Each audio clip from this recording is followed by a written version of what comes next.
Why don't you learn more about the history and see that it's a democracy of people from all cultures coming together. So that was one of the great things that I experienced when I was starting to travel on business in the U.S.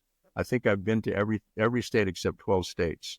And some of the nicest people I've met were from the Midwest. One thing that I've learned compared to where I grew up is that when you go to somebody's house there, they don't have fences separating the houses. They're just open area.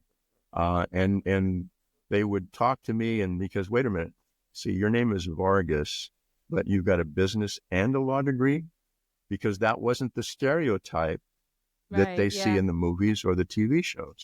So that's also been one of the elements that I've tried to address when I was with the employee resource group at AT&T called the SEMOS.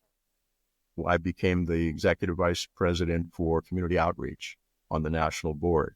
And so when we come to these meetings, well, let's see, wait a minute, there's 100 Hispanic men and women that have been working for this company for 15 or 20 years, and no one knows about that experience.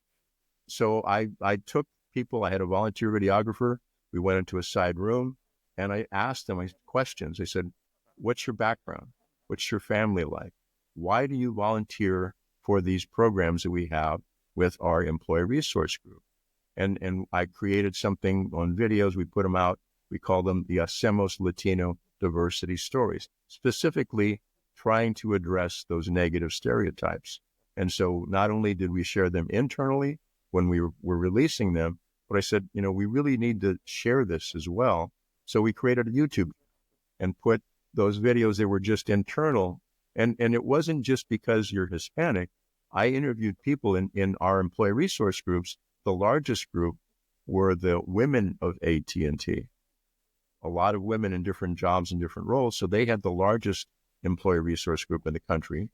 The Hispanic one had 11,000 members, but it didn't mean that you just had to be Hispanic, because I collaborated with like 5 groups. I was active with the Asian group, the African-American group, the women of AT&T. So if we had a great program, we would share that as a best practice and have people do that in other parts of the country.